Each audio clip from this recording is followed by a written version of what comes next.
हाँ जी, अस्सलाम वालेकुम क्लास। आज हमारा जो टॉपिक है वो है हाइड्रेशन एनर्जी।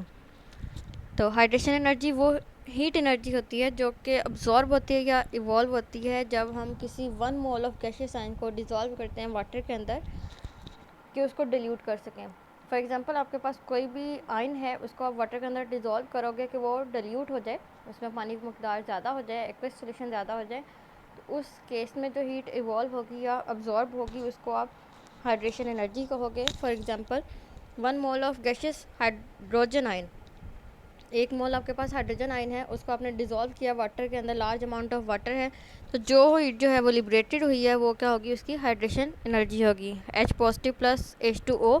तो जो H2O पहले लिक्विड था, उसके बाद आफ्टर एरो में देखो तो H3O पॉजिटिव एक्वस हो गया आपके पास। H पॉजिटिव है प्लस H2O है, उसको हाइड्रेशन हो गई है उसकी, H3O पॉजिटिव बन गया और एक्वस आ गया है, और इसमें जो हीट लिबरेटेड हुई है या इवॉल्व हुई है वो है 1075 kilo joule per mole energy.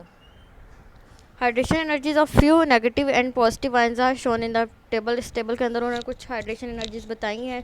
Lithium है, सोडियम, पोटेशियम, मैग्नीशियम, कैल्शियम, इनकी जो है उन्होंने हाइड्रेशन एनर्जीज बता दी गई हैं। फिर उन्होंने कहा ये डिपेंड किस पे करती है, तो ये एक इंपॉर्टेंट क्वेश्चन आपका कि hydration energy depend upon charge to size ratio. MCQs में भी आता है, तो ये चार्ज टू साइज रेशो पे आती है। मतलब फॉर एग्जांपल लिथियम है, तो इसकी चार्ज, इसके ऊपर चार्ज कितना है और उसका साइज़ क्या है, उसकी रेशो पे डिपेंड करेगी। For given set of ions, for example group, अगर हम पहले एक की बात करते हैं तो charge to size ratio decreases from top to bottom. First A group की अगर बात करते हैं जिसमें हाइड्रोजन है हमारे पास, लिथियम है, सोडियम है, पोटेशियम है, तो जब ऊपर टॉप से बॉटम पे आते हैं हम लोग, तो चार्ज टू साइज रेशो जो है वो डिक्रीज़ होती जाती है क्योंकि साइज़ बढ़ता जाता है, तो जो रेशो है वो डिक्रीज़ होती जाती है, तो जो हाइड्रेशन एनर्जी होगी वो भी डिक्रीज़ होगी। On the contrary hydration energy increases by moving from left to right. तो सिंपल इसका ट्रेंड है, फ्रॉम टॉप टू बॉटम जो है ये डिक्रीज़ करेगी, लेफ्ट टू राइट जो है ये इंक्रीज़ करेगी।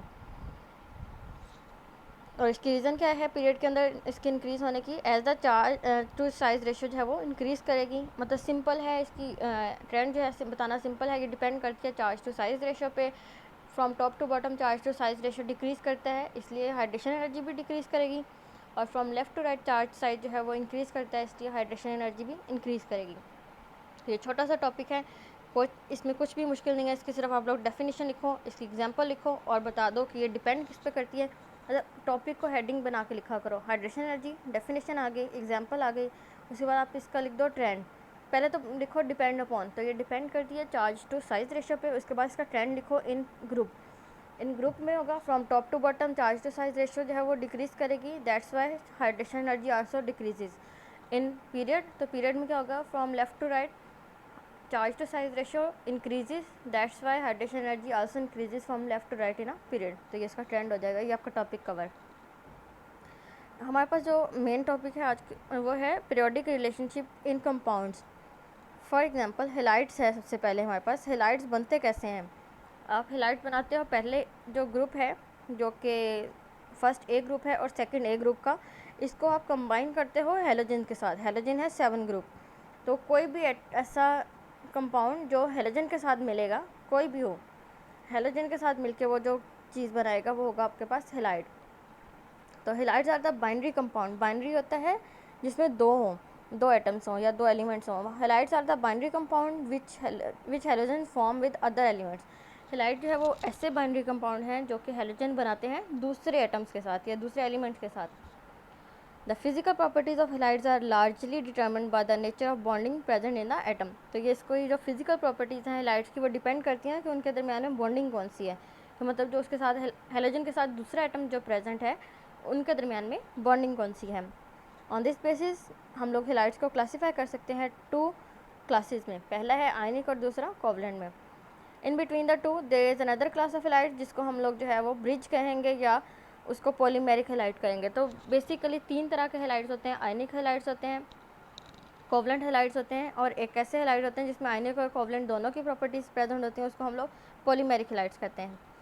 तो strongly electropositive element, strongly electropositive होता है जो पॉजिटिव आयन बनाते हैं।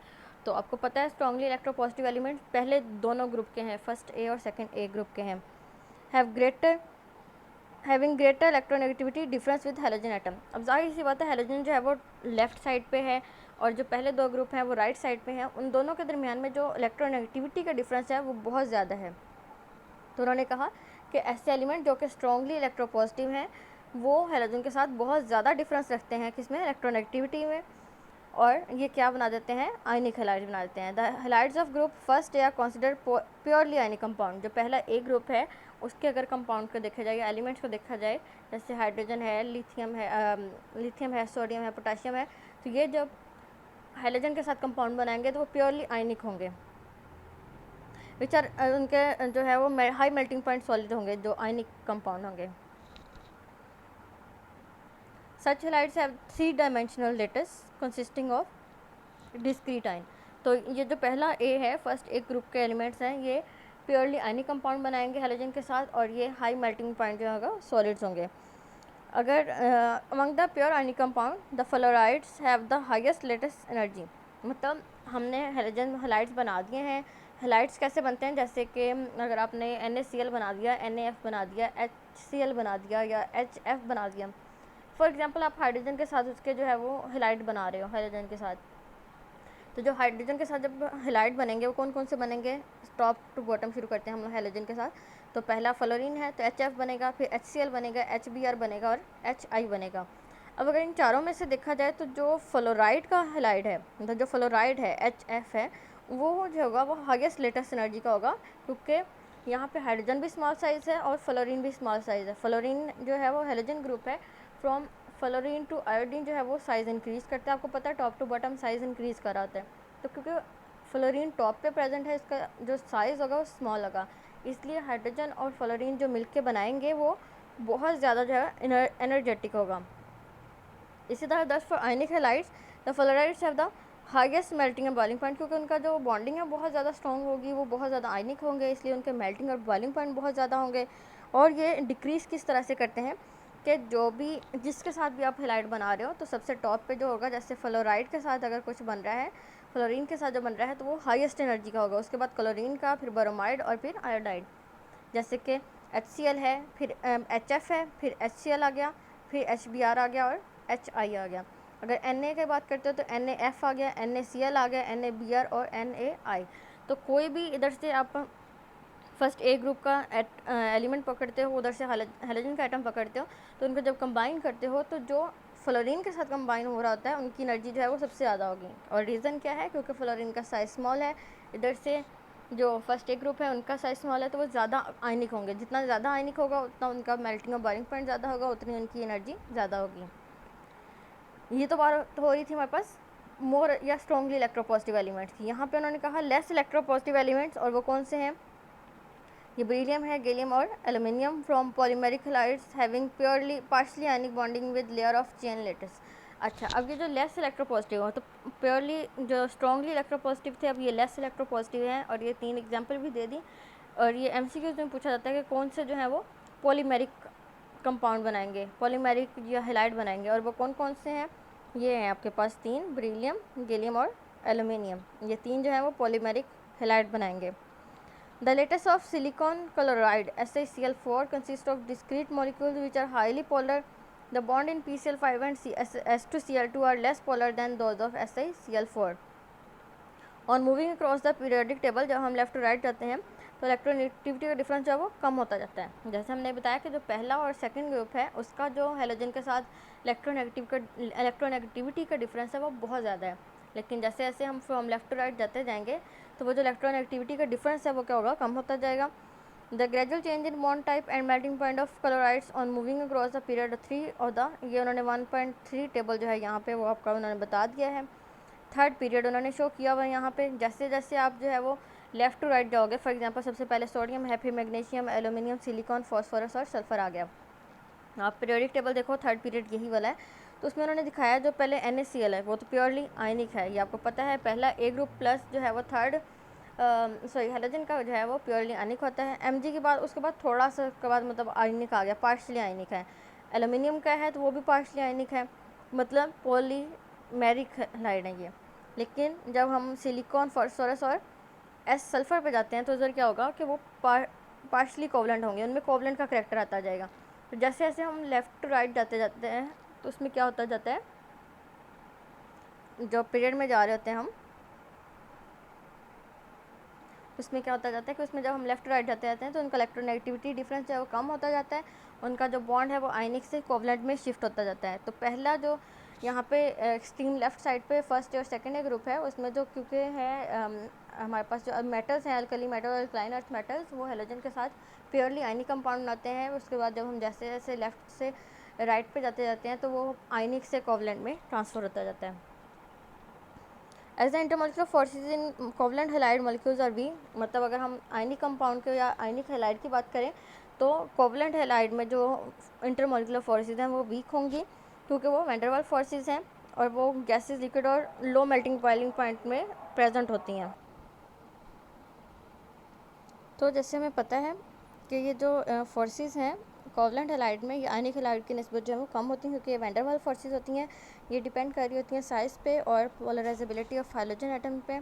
तो जो आयोडाइड हैं वो लार्जेस्ट हैं, इनका साइज़ लार्जर है, इसलिए उनकी पोलराइजेबिलिटी भी ज़्यादा है। Therefore they have high melting and boiling point than those of the other covalent halide. जब हम कोवलेंट हैलाइड की बात करते हैं तो इसमें वो हैलाइड जिसमें आयोडीन है वो ज़्यादा स्ट्रॉन्गर होगा, उसमें ज़्यादा फोर्सेज होंगी, क्योंकि उसका साइज़ लार्जर है और पोलराइजेबिलिटी ज़्यादा हो जाएगी। लेकिन अगर हम आयनिक हैलाइड की बात करेंगे तो वहाँ पे वो ज़्यादा स्ट्रॉन्गर होंगे जहाँ पे फ्लोरीन होगा, क्योंकि उनका साइज़ स्मॉल होगा, बॉन्डिंग ज़्यादा स्ट्रॉन्ग होगी। The variation of bonding character is also present in descending from top to bottom in halogen group. In general, for a metal in a order of decreasing ionic character of halide. तो जो हमने पीछे पढ़ा कि fluoride जो होता है वो टॉप पे होता है, फिर क्लोराइड, ब्रोमाइड और आयोडाइड, इस तरह से उनकी जो है वो बॉन्डिंग करैक्टर जो है वो कम होता जाता है। सबसे ज़्यादा बॉन्डिंग करैक्टर फ्लोराइड का होता है क्योंकि उसका साइज़ स्मॉल होता है। फॉर एग्जांपल AlF3 है, इसके हमारे पास एल्युमिनियम का है फ्लोराइड के साथ, तो ये प्योरली जो है वो आयनिक कंपाउंड। यहाँ पर उन्होंने एल्युमिनियम का जो है वो हैलाइड बना के दिखाया गया है। तो पहले फ्लोरीन के साथ बनाया है AlF3 और उसके बाद उन्होंने बनाया है Al(I3). तो जो AlF3 है, क्योंकि वो प्योरली आयनिक कंपाउंड है, उसका मेल्टिंग पॉइंट जो है वो 1290 है। लेकिन जैसे ही वो मतलब टॉप टू बॉटम हैलोजन के आते हैं, हम लोग आयोडीन के साथ अपना हैलाइड बनाते हैं।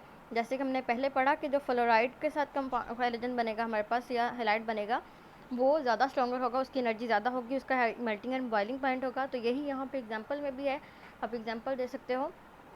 एल्युमिनियम का है फ्लोरीन के साथ है और एल्युमिनियम का जो है वो आयोडीन के साथ होगा। तो जो फ्लोरीन का है उसमें 1290 है आपके पास मेल्टिंग पॉइंट, और जो आयोडीन के साथ है I3, एल्युमिनियम I3, उसका जो मेल्टिंग पॉइंट है वो 198 है। तो कितना नीचे आ गया है इसका मेल्टिंग पॉइंट, जस्ट बिकॉज कि फ्लोरीन का साइज़ स्मॉल है और आयोडीन का साइज़ जो है वो लार्जर है, इसलिए। और जो AlF3 है वो गुड कंडक्टर ऑफ हीट है, इलेक्ट्रिसिटी है, जबकि जो Al(I3) है ये गुड कंडक्टर ऑफ इलेक्ट्रिसिटी नहीं है, बैड कंडक्टर है। In case of an element forming more than one halide, ऐसा एलिमेंट जो कि मोर देन वन हैलाइड बनाता है, जैसे अभी एल्युमिनियम की बात हो गई है हमारे पास। The metal halide is lower oxidation state tends to be ionic. तो उसमें से कि ऐसा हैलाइड जो ज़्यादा बना रहा है, तो उसमें से जो आयनिक हैलाइड होगा उसकी ऑक्सीडेशन स्टेट जो है वो लो होगी और वो आयनिक होगा, और जिसके बाद ज़्यादा ऑक्सीडेशन स्टेट होगी उसमें वो कोवलेंट हैलाइड होगा। फॉर एग्जांपल Pb है आपके पास, ये Cl2 भी बना रहा है और PbCl4 भी बना रहा है। अब आपको यहाँ से खुद पता चल जाना चाहिए कि किस में उसकी ऑक्सीडेशन स्टेट जो है वो ज़्यादा है। तो जो PbCl2 है इसके अंदर इसकी ऑक्सीडेशन स्टेट है 2, जबकि PbCl4 है उसके अंदर उसकी ऑक्सीडेशन स्टेट है 4। तो जहाँ पे उसकी ऑक्सीडेशन स्टेट जो है वो कम होगी वो होगा आयनिक, और जहाँ पे उसकी ऑक्सीडेशन स्टेट ज़्यादा होगी वो होगा कोवलेंट। आपको MCQs पूछा जा सकता है कि एक उन्होंने पूछ लिया है PbCl2 और PbCl4 है, तो इसमें से आयनिक कौन सा है, तो आप कौन सा बताओगे? PbCl2, क्योंकि इसमें Pb की जो ऑक्सीडेशन स्टेट है वो +2 है। तो आप ऑक्सीडेशन स्टेट बता के भी, देख के भी बता सकते हो कि कौन सा आयनिक है और कौन सा कोवलेंट है। This can again B explain by high polarisability power. यहाँ से हम इसको पोलराइजेबिलिटी पावर भी बता सकते हैं Pb+4 as compared to that of Pb, क्योंकि जो Pb+4 है उसकी पोलराइजेबिलिटी ज़्यादा है एज़ कम्पेयर टू Pb+2, इसलिए भी उसकी जो आयनिक करैक्टर जो है वो Pb+2 वाले का ज़्यादा होगा। आज का आपका यही हाइलाइट्स तक टॉपिक है, इसको आप लोग बनाओ, नोट्स बना के और लिख के देखो फिर। अल्लाह हाफिज़।